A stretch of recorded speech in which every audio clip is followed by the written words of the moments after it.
listeners. Figure I would throw in an update. It's been quite a while. Today, I started my journey at the Long COVID clinic here in fabulous Sin City. Um, it's been a long time coming. I'm sure most of you can agree that we've had a awfully hard time finding doctors who will listen, who will believe us, and even friends and family that don't tell us that it's in our heads. And sometimes it's a roller coaster. Sometimes you think you feel fine and you're better, or you at least might be 75%, which has been me most of the last month or two. Like, it's, the parosmia, the smell and taste has been almost constant. But there's been days where I'm like, I can manage, and as long as I don't have too bad fatigue, like I've kind of learned how to cope with the fatigue, or make sure that it's like you have a small window of time to get things done, to run your errands before you crash, or you know how far to push yourself.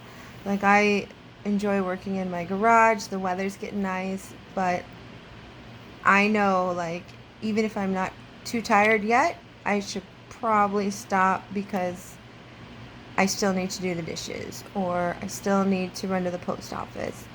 So, learning those things and learning your new self has been most important for me, at least. So some days, yeah, you think you can manage, but then it's like, bam, like complete relapse. And unfortunately, yeah, that's usually when I grab my phone and decide to talk about it, because I truly feel like my friends and family are kind of over it, like, come on, you're still sick? Yeah. And I've actually gotten some new symptoms. Actually, like, I used to get migraines, not a lot, but enough to have like a little prescription on the back end in case they got too bad. I never got migraines with when I got COVID. Thank goodness, because they kept talking about this COVID migraine and it's just awful. And so it is now September 27th, and I just keep referring to April Fool's Day as being my diagnosis. So almost 6 months. And these past 3 weeks is when I started to get the headaches, the migraines. Like, oh, like right now I'm struggling. I mean, I did just take one of these antihistamines that my doctor gave me. That was interesting, like I kind of dug into that about a month ago, about like a low histamine diet. It can help not trigger things. I don't know. It's in so I do have a playlist. It's C19. I'm actually just not, I'm too tired to even try to explain it, but it kind of makes a little sense. And honestly,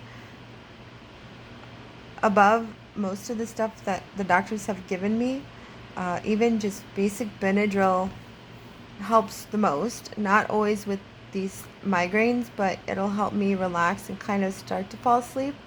Because I've had some insomnia, but I am experiencing some stress and anxiety, and so like I'm not working. I still haven't been able to get unemployment. I did lose my father's income when he passed. I lost so just things that are a little stressful on top of not feeling good.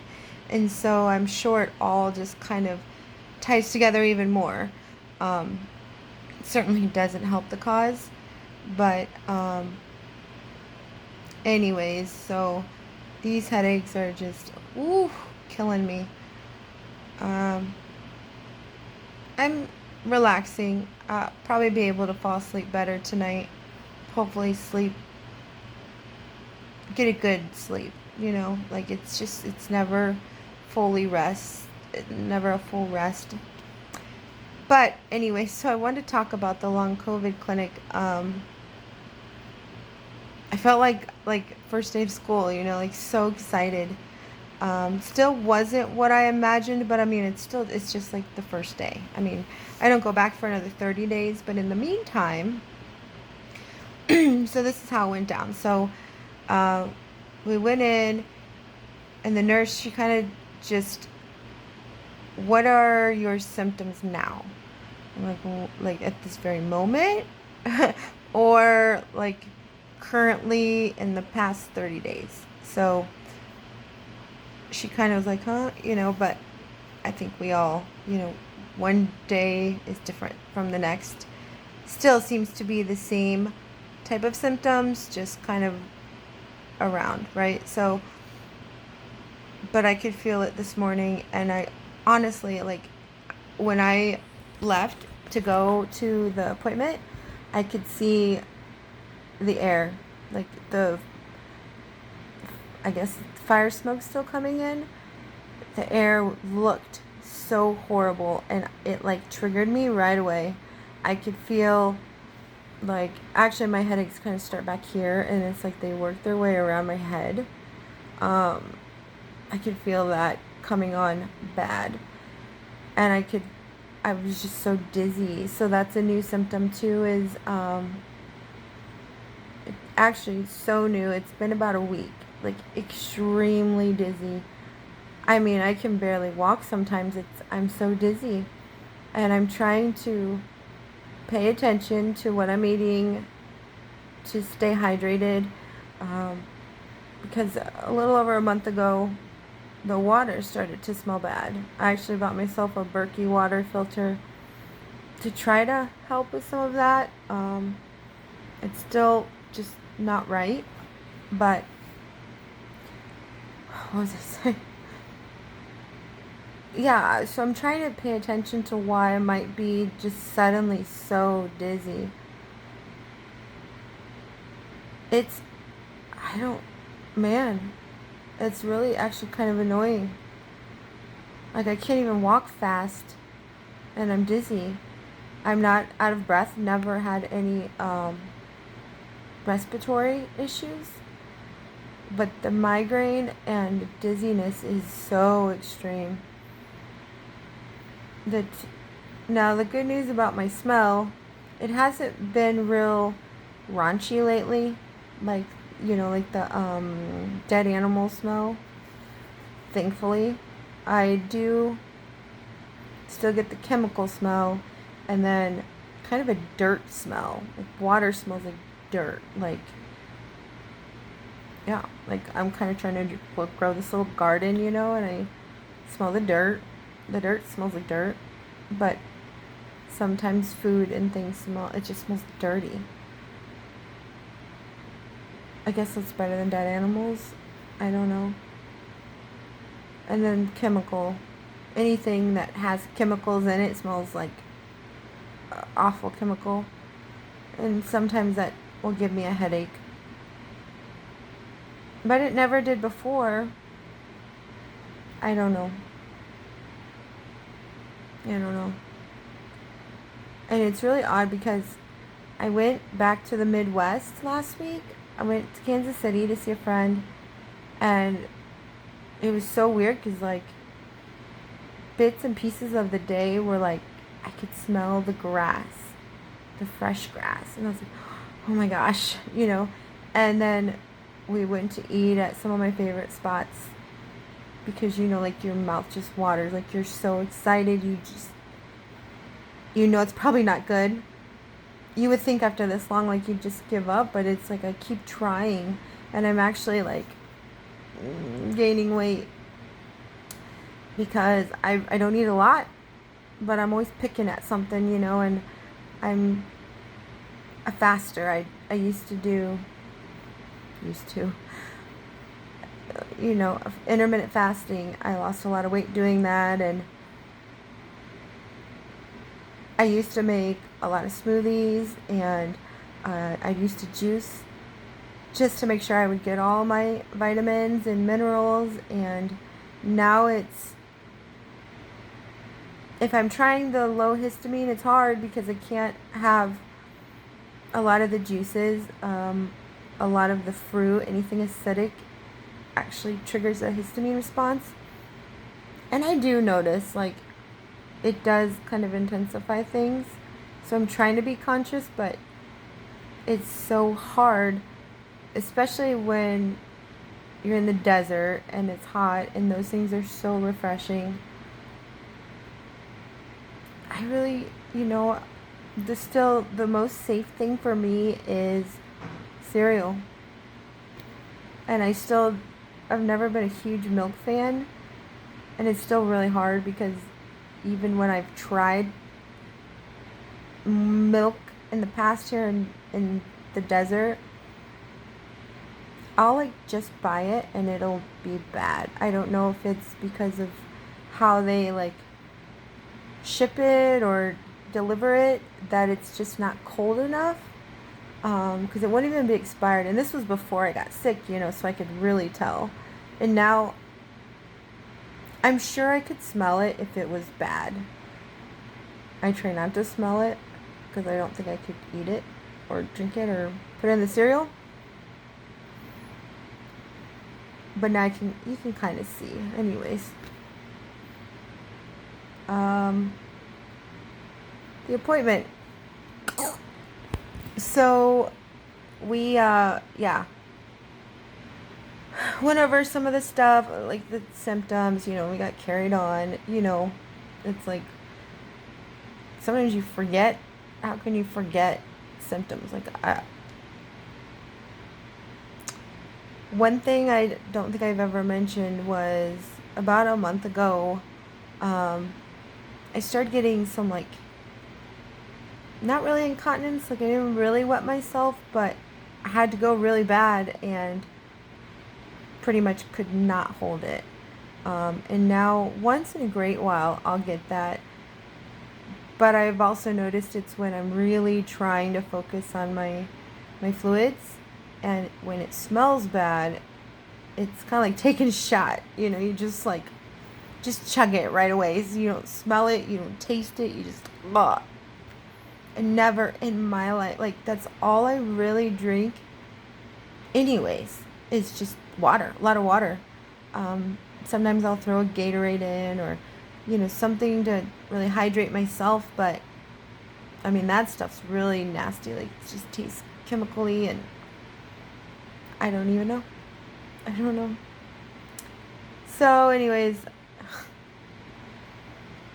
I'm so sidetracked. And then so she had me fill out like a questionnaire as well, pretty much kind of repetitive, asking me, like, there were tons of symptoms, and I had to put check marks next to them, yes or no, and then on a level of like 0 to 10, how much does this affect your quality of life, or how severe, or, a lot of respiratory questions, breathing, but then we went over all the tests I've already had. I took in the labs that I've had done. I had an MRI done.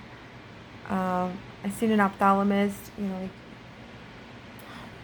when I make these videos is when I notice, like, this side of my face is just different. Yeah, the questionnaire. So then the doctor came in, and super nice guy. But he had asked, like, just everything, like, so he was concerned, like, he pretty much said anybody that still has long COVID should really see a cardiologist just to get their heart checked, because some of my labs in the past did kind of show that there could be inflammation in my body, which could also just be like blocked. I don't want to say arteries, but kind of. So the inflammation could just be like a bad blood flow, or your our heart, like an enlarged heart, like when they talk about effects the from the jab, or just seems to be a COVID thing. And that is scary because it's like now my head's just throbbing, and it always makes you think of like blood flow, or like sometimes I can hear my heart pounding like in my ears. I've never had the tinnitus, knock on wood. But sometimes if it's really bad and I'm laying on the pillow, like I have to move my head because I can hear like thumping.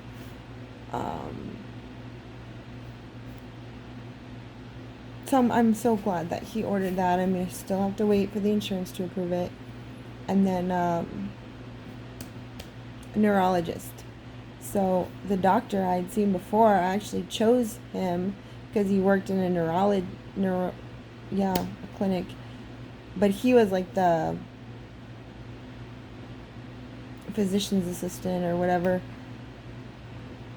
He ordered all my labs and everything, but still wouldn't give me the referral to see the neurologist. So anyway, so this guy was great, and they want to do the like nerve testing, like they shock you or whatever. And of course, like behavioral health, like mental health. Because mine, like, I lost my dad, I lost my job,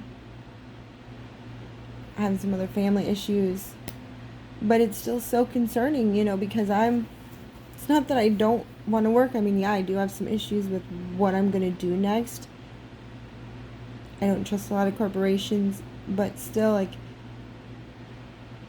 I bought a minivan so that I could drive Uber, I could drive kids and adults around. Past huge background, went through a lot. But when I go drive Uber, it's exhausting because traffic here is ridiculous. People drive so silly. It's exhausting for me to pay so much attention, And before it was like, I'm a beast driving, like move. And now it's like, oh my gosh, and I'm just checking blind spots. I'm scared I'm going to miss something. I remember I went to the airport to do my first airport pickup. I mean, I've lived here 10 years. It is a different, like, turn off for the Ubers. But I had to cancel the call. I drove around, and on my third time, I pulled over, and I just, like, lost it. I was like, pull yourself together. Figure it out. Pay attention. But then I felt bad, like, calm down. That it's just not clicking. It's not clicking. And like I told the doctor, like, some of it's kind of funny. I left a bag of chips in the fridge once. Empty bag of chips, like the little bags, And then one day I was cleaning. And I stopped cleaning because I lost the spray bottle. Like, how do you... Found it in the fridge the next day. I wore 2 different shoes to the store one day. Didn't notice till I was getting out of the car to go into the store, and by that point I'm just like, whatever, like I'm already here and I'm too tired to go home. And even this morning on the way, so I usually carry a different, like just a small purse. But today I needed to throw all my medications in, all the papers, so I took a bigger bag, and I kept saying, Marie, don't forget, your ID's in the other purse. Get it before you leave, I forgot. And I was halfway there, and I'd turn around and come back. I'm like, oh my goodness. At least I'm going somewhere where they're gonna understand. So I was a little late. So the brain fog, like it's frustrating. Because things that normally are pretty simple Like I resell. But it takes me like forever just to write a description or even texting. I know some of my friends are like, you've been sending me a lot of voice clips and videos, like short videos. I have gotten into this video thing because that's the only way I can express myself. I can't text. One, I start to get a headache when I'm reading too much. That's why I'm always watching YouTube. It's like my Google. I search for videos about it so I can listen because I can't read for too long. And I can't text because then it like tries to autocorrect, and then you got a lot you want to say, and it's so frustrating. And I do need a bigger phone now, like bigger screen, the font, like, I don't know, it seems like not a big deal until you're going through it, and then it's a very big deal, and it's so frustrating, and it's so like, I'm a girl, like, I just want to move on, and you just can't. And I hate being fatigued because it's not a mind over matter. I try. And when I do that, it makes it even worse. Like, not just fatigue, but then it will trigger the nerve pain, the headaches. And it's not just a relaxed nap time. It's a 1 to 2 days timeout. And I can't afford to do that. It's not that I've never lived on my own, but I was sitting so comfortable, and I was so thankful last year that I was still able to work through the pandemic and keep the family, like, we were all comfortable, and I'm still comfortable, like, I don't spend a lot of money. I'm a reseller, so I get a lot of really good deals. I know how to, use my resources. But I don't like not being comfortable. And then there it goes, all the way back around again. It just causes a little more anxiety, a little more, and it's like, but this doctor was so good because he did say, call unemployment again, and I will write you any note that you need. You are under the care of a doctor, and long COVID can be considered a disability now. And I don't want to go there because I know that, like, you can only make so much money. I mean, I don't need a ton of money, but I like to be resourceful. I don't want to be held back.